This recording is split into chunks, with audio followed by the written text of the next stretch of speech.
Hi friends, അസ്സലാമു അലൈക്കും, നമസ്കാരം. Welcome back to our channel. ഇന്ന് ഞാൻ വന്നിട്ടുള്ളത് വളരെ ടേസ്റ്റി ആയിട്ടുള്ള നമുക്ക് പെട്ടെന്ന് തന്നെ ചെയ്തെടുക്കാൻ പറ്റിയ ഒരു സ്നാക്കിൻ്റെ റെസിപ്പി ആയിട്ടാണ്. ഈ സ്നാക്ക് നമുക്ക് മക്കൾക്ക് സ്കൂളിലേക്കൊക്കെ സ്നാക്സ് ആക്കിയിട്ട് കൊടുത്തയക്കാം. അതുപോലെ തന്നെ മുട്ട കഴിക്കാത്ത മക്കൾക്കൊക്കെ ഇങ്ങനെ ആക്കി കൊടുത്താലൊക്കെ കഴിക്കും കേട്ടോ. അപ്പോൾ അതെങ്ങനെ ഉണ്ടാക്കുന്നത് നോക്കാം. അതിനു മുമ്പ് എൻ്റെ ഈ ചാനൽ നിങ്ങൾക്ക് ഇഷ്ടമാകുന്നുണ്ടെങ്കിൽ സബ്സ്ക്രൈബ് ചെയ്യണേ. അപ്പോൾ നമുക്ക് ഉണ്ടാക്കാൻ തുടങ്ങിയാലോ. വളരെ കുറച്ച് ഇൻഗ്രീഡിയൻസ് മതി കേട്ടോ ഈ സ്നാക്ക് ഉണ്ടാക്കാനായിട്ട്. അപ്പോൾ അതാ ഞാൻ ഏകദേശം 2 മുട്ടയാണ് എടുത്തിരിക്കുന്നത്. അതിലേക്ക് ആവശ്യത്തിന് ഉപ്പ്, അതുപോലെ തന്നെ ഒരു 1/2 ടേബിൾ സ്പൂൺ കുരുമുളക് പൊടിയും കൂടി ഇട്ട് കൊടുത്തിട്ടുണ്ട്. ഇത് നന്നായിട്ടൊന്ന് മിക്സ് ആക്കി എടുക്കുക. ഇപ്പോൾ ഞാൻ നന്നായിട്ട് മിക്സ് ആക്കി എടുത്തിട്ടുണ്ട്. ഇത് നമുക്കൊന്ന് പൊരിച്ചെടുക്കണം. അതിനായിട്ട് ഞാൻ ഇതുപോലെ ഒരു ചീനച്ചട്ടിയാണ് അടുപ്പത്ത് വെച്ചിരിക്കുന്നത്. അപ്പോൾ നിങ്ങളുടെ കയ്യിൽ ചെറിയ നോൺ സ്റ്റിക്കിൻ്റെ പാൻ ഉണ്ടെങ്കിൽ അതെടുത്താലും മതി. ഞാനിതാ ഇതിലേക്ക് കുറച്ച് ഓയിൽ ഒഴിച്ച് കൊടുത്തിട്ടുണ്ട്. ഇതൊന്ന് ചുറ്റിച്ചെടുക്കുന്നുണ്ട്.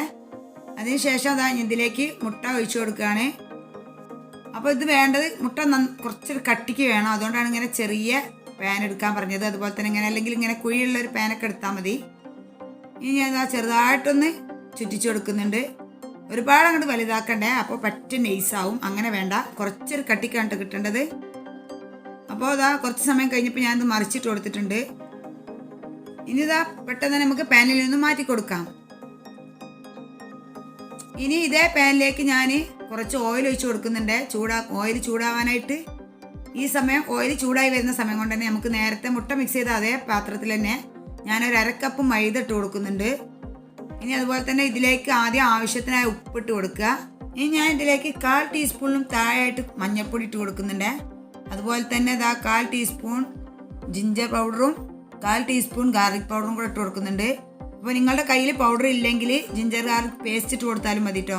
ഇനി ഞാൻ 1/2 ടീസ്പൂൺ ചിക്കൻ മസാല കൂടി ഇട്ട് കൊടുക്കുന്നുണ്ട്. നിങ്ങളുടെ കയ്യിൽ ചിക്കൻ മസാല ഇല്ലെങ്കിൽ ബീഫ് മസാല അല്ലെങ്കിൽ ഗരം മസാലപ്പൊടിയോ അങ്ങനെ എന്തെങ്കിലും ഒന്ന് ഇട്ട് കൊടുത്താൽ മതിയേ. ഒരു നല്ലൊരു ടേസ്റ്റ് കിട്ടാൻ വേണ്ടിയിട്ടാണ്. അപ്പോൾ ഇനി നന്നായി ഒന്ന് മിക്സ് ആക്കി എടുക്കുന്നുണ്ട്. ഇനി ഇതിലേക്ക് കുറേശ്ശെ വെള്ളം ഒഴിച്ച് കൊടുത്തിട്ട് നമുക്കിതൊരു മാവാക്കി എടുക്കണം. ഒരുപാട് വെള്ളം ഒഴിക്കരുതേ. ആദ്യം കുറച്ച് വെള്ളം ഒഴിച്ചൊന്ന് മിക്സാക്കി നോക്കുക. അതിനുശേഷം വീണ്ടും കുറേശ്ശായിട്ട് വെള്ളം ഒഴിച്ച് കൊടുത്താൽ മതി. ഒരുപാട് ലൂസായി പോകരുതേ, അതുപോലെ തന്നെ ഒരുപാട് തിക്കും ആവരുത്. ഞാൻ കാണിച്ചു തരേണ്ട ഇതിൽ പാകെ. അപ്പോൾ കട്ടയില്ലാതെ നന്നായിട്ട് ഇത് മിക്സാക്കി എടുക്കുക കേട്ടോ. ഇതാണ് ഇതിൻ്റെ ഒരു പാകം. ഇതിലും ലൂസാക്കി എടുക്കരുത്. ഇനി നമുക്കതൊന്ന് മാറ്റി വയ്ക്കാം. ഞാൻ ഇതുപോലെ ഒരു പാത്രത്തിലേക്ക് ഏകദേശം ഒരു 1/2 കപ്പ് മൈദ കൂടി എടുക്കുന്നുണ്ട്. ഇതിലേക്കും ഒരു നുള്ളു ഉപ്പിട്ട് കൊടുത്താൽ മതി. കാരണം നമ്മൾ മാവിലും അതുപോലെ തന്നെ മുട്ട പൊരിച്ചപ്പോഴൊക്കെ ഉപ്പിട്ടിട്ടുണ്ടായിരുന്നു. അപ്പോൾ അത് നോക്കിയിട്ട് വേണം ഇതിൽ ഉപ്പിടാനേ, കൂടുതലായി പോകരുത്. അതുപോലെ തന്നെ ഒരു 1/4 ടീസ്പൂണിന് താഴായിട്ട് കുറച്ച് കുരുമുളക് പൊടിയും കൂടെ ഇട്ട് കൊടുത്തിട്ടുണ്ട്. ഇത് നന്നായിട്ടൊന്ന് മിക്സാക്കി എടുക്കുക കേട്ടോ. ഞാൻ കൈ വെച്ചിട്ട് തന്നെയാണ് മിക്സാക്കി എടുക്കുന്നത്. കാരണം ഉപ്പ് അവിടെയും ഇവിടെ നിൽക്കരുത്. അപ്പോൾ അതുകൊണ്ട് തന്നെ നന്നായിട്ട് മിക്സാക്കി എടുക്കുക.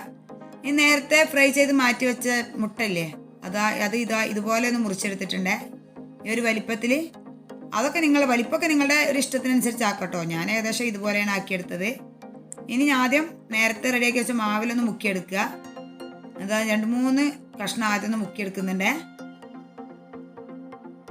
ഇനി അതിന് ശേഷം നമുക്കിത് പൊടിയിൽ നന്നായിട്ടൊന്ന് മുക്കിയെടുക്കണം. അതിന് ഞാൻ മാവിൽ മുക്കിയ കൈ ഒന്ന് കഴുകി തുടച്ചതിന് ശേഷമാണ് കേട്ടോ ഇത് പൊടിയിൽ മുക്കിയെടുക്കുന്നത്.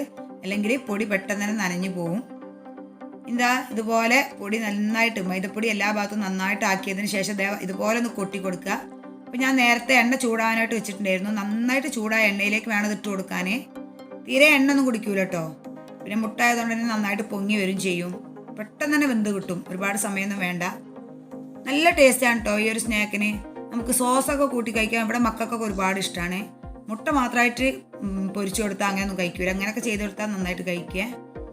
ഞാൻ സ്കൂളിലേക്കൊക്കെ ഇങ്ങനെ ചെയ്ത് കൊടുക്കലുണ്ട്. അപ്പോൾ ഇത് പെട്ടെന്ന് തന്നെ ആയിക്കിട്ടും. തിരിച്ചു മറിച്ചിട്ട് നല്ലൊരു ഗോൾഡൻ നിറാവുമ്പോൾ നമുക്കിത് ഓയിലിൽ നിന്നും മാറ്റി കൊടുക്കാം. കണ്ടോ, തീരെ ഓയിലൊന്നും കുടിച്ചിട്ടില്ലേ. ഇതിങ്ങനെ കാണുമ്പോൾ മുട്ടയെന്ന് മനസ്സിലാവൂലേ. അപ്പോൾ എൻ്റെ ഈ വീഡിയോ നിങ്ങൾക്ക് ഇഷ്ടമായെങ്കിൽ ലൈക്ക് ചെയ്യുക, ഷെയർ ചെയ്യുക, സബ്സ്ക്രൈബ് ചെയ്യുക, തൊട്ടടുത്തുള്ള ബെല്ലൈക്കൺ പ്രസ് ചെയ്യുക. ഇൻഷാ അല്ലാഹ് മറ്റൊരു വീഡിയോ ആയിട്ട് കാണാം.